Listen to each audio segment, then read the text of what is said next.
We need him in custody ASAP. I checked the DNA we got from a bite wound on an orca carcass.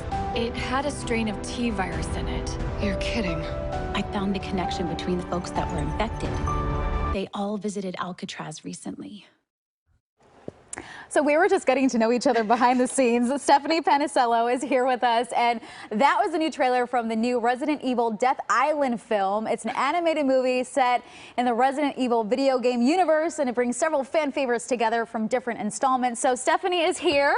We were talking about your journey to what you're doing right now, voiceover acting, all the other cool stuff that you're doing. So thank you for joining me. Oh, thank you so much for having me. It's already fun. We've already bonded. We're already bonding. Well, behind the scenes, I've learned she was like a poli-sci major before, international relations major before, then went into this. So I'm so curious, first of all, how did you even get to where you are? I know we only have 3 minutes to chat. I know, it's super quick. Honestly, it wasn't even part of the plan, but I've loved acting ever since I was a kid. I'm really glad it just all happened to line up, work out. I had very supportive parents that were like, just go out to LA and try it. And thankfully, it all worked out, and I had really great mentors along the way that were super helpful. That's wonderful. Yeah. Okay, so let's talk about this new Resident Evil Death Island.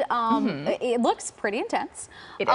And you're one of the characters, so tell me a little bit about your character, Claire. Yeah, so Claire is absolutely awesome. She is not only able to just kick like major butt, but she's also like a really good human too. So speaking of NGOs and things related to that, she's actually part of an NGO as well. And so she uses that desire to help people to save the world as well. So yeah. So how did you psych yourself out for a character like that? You know, I just have to learn that every time that I'm going to play any character, I just have to bring an element of myself. So I just try to find whatever it is that I know about the character that needs to be there. And then the rest of the way, I just bring little tidbits of what would be interesting and parts that I think could connect with who I am as well. So, yeah. She's like, I'm really cool behind the scenes. I can kick butt too. I may or may not do a lot of that kind of stuff in real life. Mine is like zombies and monsters, but yeah. Hey, I love it. I love the layers. I do. I really love the layers. We want to talk about lending your voice to multiple Marvel projects and a bunch of other stuff too. So how did you kind of maneuver yourself through each one? I mean, we're talking Disney Plus audiobooks. We're talking this action film. Yeah.